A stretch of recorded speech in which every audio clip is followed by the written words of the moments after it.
2.5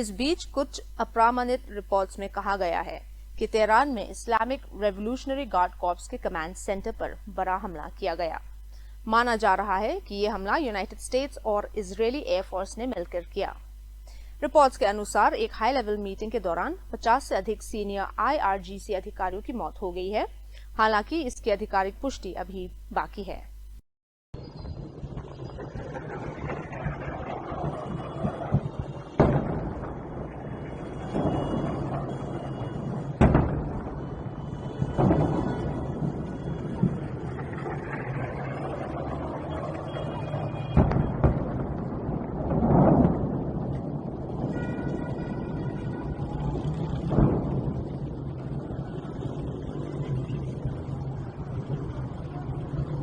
देश की खबर में भारतीय जनता पार्टी ने ऑपोजिशन पर LPG की कमी को लेकर घबराहट फैलाने का आरोप लगाया है।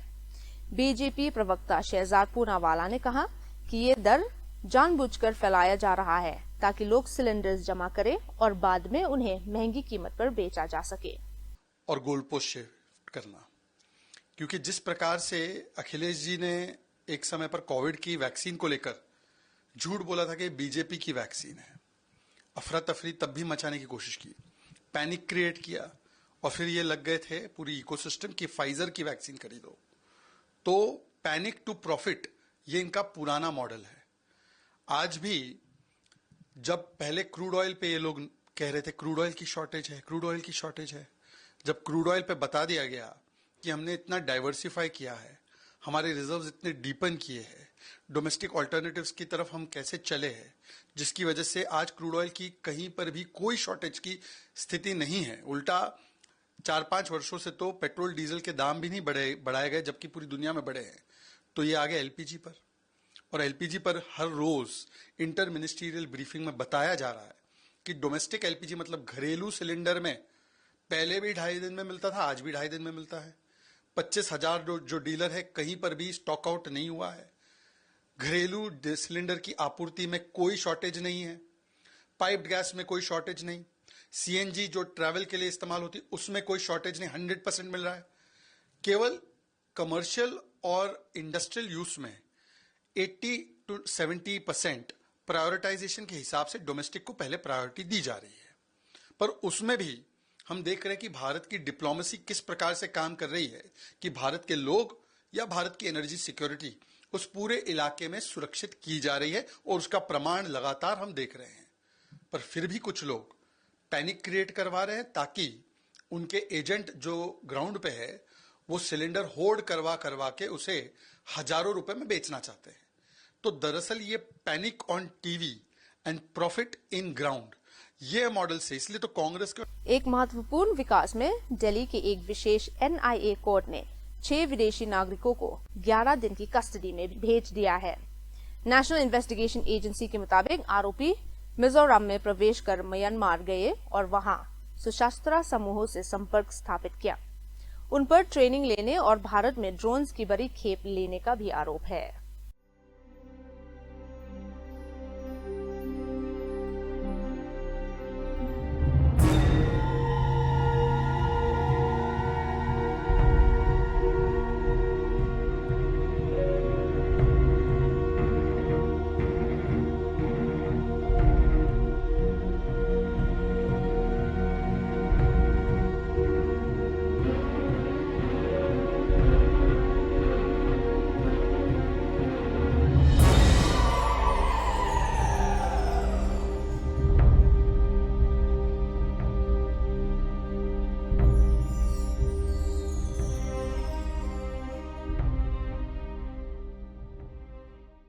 प्रधानमंत्री नरेंद्र मोदी ने वेस्ट बंगाल सरकार पर महिलाओं के खिलाफ बढ़ते अपराधों को लेकर कड़ी आलोचना की है।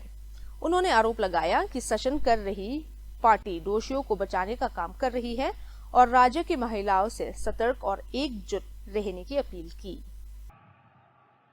विभाजन की आग देखी, मजहबी दंगे देखे, बाद के दशकों में अस्थिरता देखी, घुसपैठ का दौर देखा, रक्तपात सहा। इस सब की सबसे बड़ी भुक्तभोगी अगर कोई थी तो बंगाल की माताएं, बहनें, बेटियां, बंगाल की महिलाएं थी। लेप की सरकार में अपहरण, हत्या, बलात्कार का वह दौर कोई नहीं भूल सकता। इसलिए बंगाल के आप लोग लेप को हटाकर बड़ी आशा के साथ टीएमसी को लेकर आए। आपने टीएमसी पर भरोसा किया, लेकिन टीएमसी ने लेप के गुंडों और माफियाओं को ही अपनी पार्टी में भर्ती कर लिया। आज बंगाल में अपराधियों को खुली छूट है।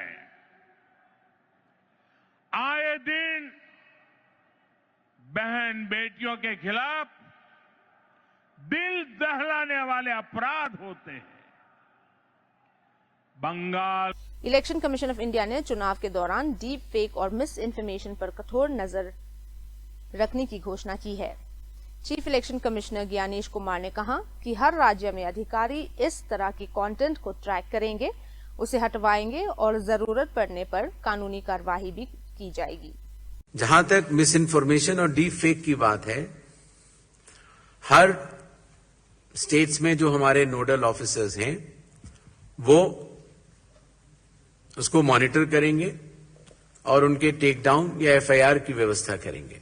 दिल्ली में क्राइम ब्रांच ने मुंडका क्षेत्र में एक बड़े गैर कानूनी एलपीजी सिलेंडर जमा करने वाले रैकेट का भांडाफोड़ किया है। पुलिस ने 600 से अधिक सिलेंडर जब्त किए हैं जो विभिन्न गैस कंपनीज के थे और इलीगल तरीके से स्टोर किए जा रहे थे।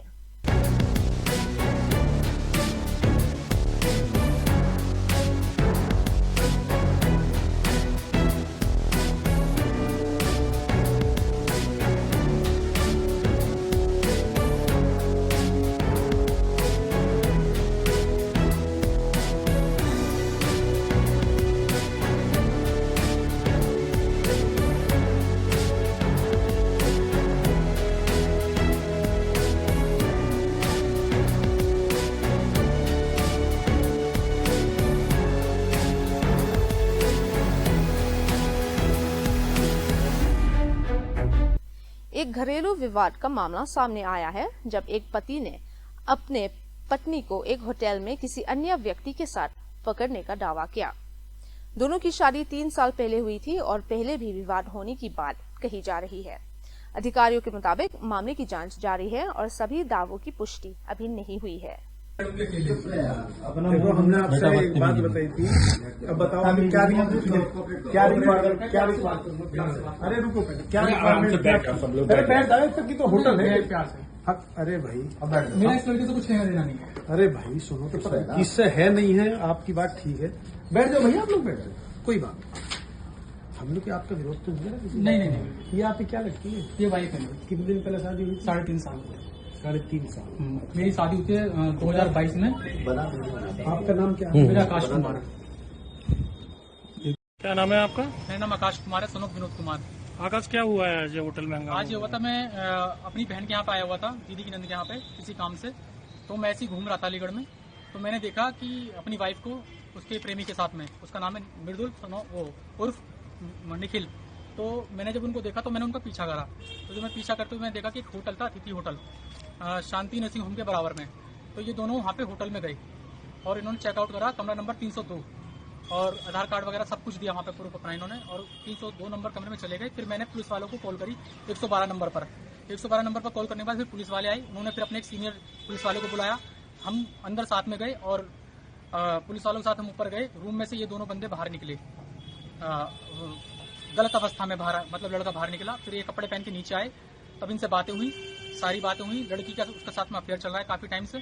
मेरे मना करने के बावजूद लड़की मेरी कसम ही झूठी खाती रही कि मेरा कोई ऐसा अफेयर नहीं है। शादी को कितना टाइम हो गया? शादी को मेरे 3.5 साल हो गए हैं और इसने मेरे पर झूठा केस डाला है, दहेज का आरोप लगाया झूठा 1 महीने पहले कि हमने 7 लाख रुपए दिए थे और 15 लाख की शादी करी थी, जबकि मुझे कुछ नहीं मिला था। ये हमारी लव मैरिज थी और इस लड़की नहीं मेरे पीछे पड़ी थी। मेरे पास प्रूफ भी है कि मुझे तुम्हारा होना है, वरना मैं तुम्हारे बिना नहीं रह पाऊंगी।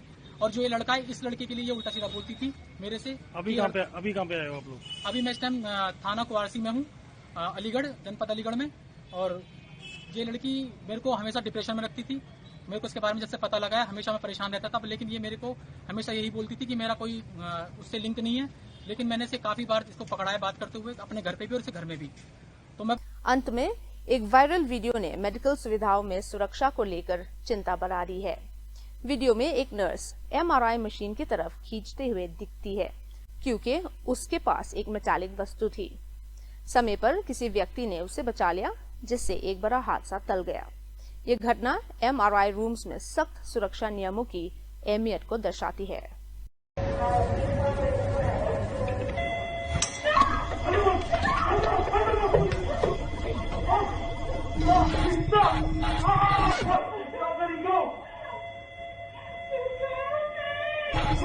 अब वक्त हो चुका है आपसे विदा लेने का। कल फिर मिलेंगे कुछ और खबरों के साथ, तब तक के लिए हमें इजाजत दीजिए। नमस्कार। Apex News, India, Northeast.